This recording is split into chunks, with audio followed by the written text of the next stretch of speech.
George the Frog Prince, A Leap of Faith, written by Jenne Saunders. George was no ordinary frog. He didn't dream of juicy flies or long naps on lily pads. George dreamed of grand balls and sparkling crowns. He dreamed of being a prince. The other frogs chuckled. "A prince?" croaked Bartholomew, shaking his head. "Frogs belong in the mud, not in a palace." George tried to explain. "But fairy tales say a princess's kiss can change a frog into a prince," he insisted. Bartholomew scoffed. "Fairy tales are for tadpoles," he said, hopping away. George sighed. Nobody understood. He hopped onto a lily pad, feeling lonely but determined. He knew what he wanted. He wanted to be a prince, and he wouldn't let anyone tell him otherwise. Life in the muck wasn't easy for a frog with grand aspirations. The other frogs teased him relentlessly. "Look, it's Prince George!" they'd croak, laughing. But George never let their mockery dampen his spirit. He always offered a helping hand, or rather, a helping webbed foot. One day, a little ladybug struggled to push a crumb twice her size. George, without hesitation, hopped over and helped her push it to her home. Another time, a group of tadpoles lost their way in the reeds. George, though busy daydreaming, guided them back to their parents. Word of George's kindness spread through the pond. Even the grumpy catfish, known for his bad temper, had something nice to say about him. Little did George know his kindness did not go unnoticed. A pair of sparkling eyes watched him from the heart of a forget-me-not flower. The eyes belonged to a tiny fairy, no bigger than George's thumb. She had gossamer wings and a dress made of woven moonlight. She had been observing George for weeks, her heart touched by his unwavering kindness.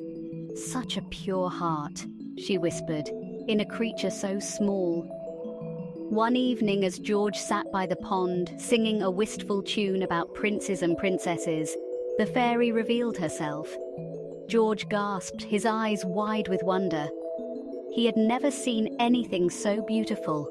"Don't be afraid, little frog," the fairy said, her voice like the tinkling of bells. "I am Flora, and I have seen your kindness, your unwavering spirit." George could only stare, his heart thumping like a drum in his chest. "You dream of being a prince," Flora continued, "and your kindness has earned you a chance." Flora raised her tiny hand, and a beam of golden light enveloped George. He felt a strange tingling sensation, like 1,000 butterfly wings fluttering against his skin. His legs stretched, his webbed feet transforming into elegant hands. His slimy green skin became smooth and fair. When the light faded, George was no longer a frog. He was a handsome young prince, with kind eyes and a gentle smile. He was wearing a velvet tunic and breeches fit for royalty. George looked down at his hands, then at his reflection in the pond. He could hardly believe his eyes. It was a dream come true, but it felt even more magical than he ever imagined. "Thank you," he whispered, his voice now a melodious baritone. Flora smiled. "Your heart, George, was always that of a prince." George, now a true prince, stood tall and proud. However, his transformation didn't erase his humble beginnings or the lessons he'd learned. He knew true beauty resided not in appearances but in one's character.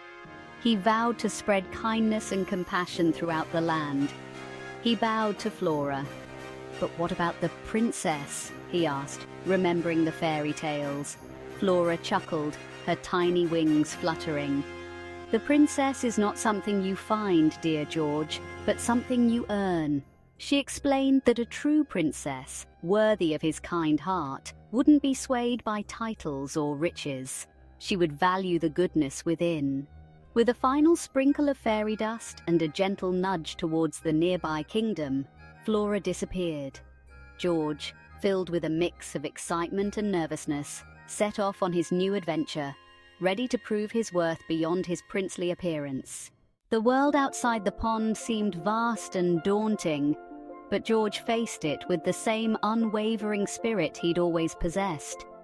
He quickly learned that being a prince wasn't just about fancy clothes and grand balls. It was about helping those in need, being brave in the face of adversity, and always choosing kindness. He assisted farmers with their harvests, using his newfound strength to carry heavy loads. He comforted weeping children who had lost their toys, his gentle words bringing smiles back to their faces. He even rescued a kitten stuck in a tree, earning the admiration of the townsfolk. His actions spoke louder than any royal decree. He wasn't just Prince George, he was Prince George, the kind, the brave, the compassionate. Yet amidst all his good deeds, he couldn't shake off the feeling that something was missing. News of Prince George's kindness reached the ears of Princess Isabella, a girl known for her sharp wit and even sharper tongue. She was beautiful, with flowing golden hair and eyes like sapphires. But she had grown weary of suitors who only cared for her title. She decided to test this kind prince herself, disguised as a peasant girl. One day, as George walked through the market square, Isabella, in her disguise, purposely bumped into him, sending a basket of apples tumbling to the ground. "Oh dear, I'm so sorry," she cried, pretending to be distressed. Many princes would have scoffed or called for their guards, but not George. He immediately knelt down and began helping her gather the scattered fruit. "Don't worry, it's no trouble at all," he said with a reassuring smile, his princely attire now stained with dirt.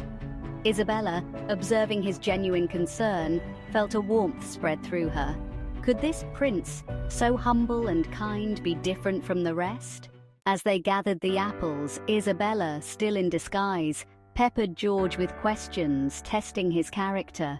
She was amazed by his thoughtful answers, his genuine desire to help others. He spoke of his past as a frog, not with shame but with pride, for it had taught him the true meaning of kindness. He didn't realize he was speaking to the princess he'd been searching for, but Isabella saw past the disguise, right through to his kind heart. She knew then and there that this was no ordinary prince. This was a prince worthy of her love. With a mischievous glint in her eye, Isabella revealed her true identity. George was taken aback, but Isabella simply smiled and said, "A prince who picks up apples for a peasant girl is a prince worth knowing." George, his heart overflowing, knew he had found something truly special. News of Prince George and Princess Isabella's love story spread throughout the land. It became a tale whispered by the wind, a testament to the power of kindness. George, the once mocked frog, proved that true transformation stemmed not from magic, but from within. His journey taught everyone that humility and compassion could conquer even the most cynical hearts.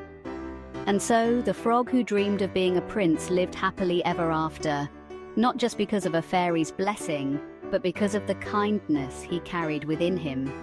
His story became a beacon of hope, reminding everyone that even the smallest creature could achieve greatness with a pure heart and a generous spirit. The end. Lots of love. Jenne Saunders.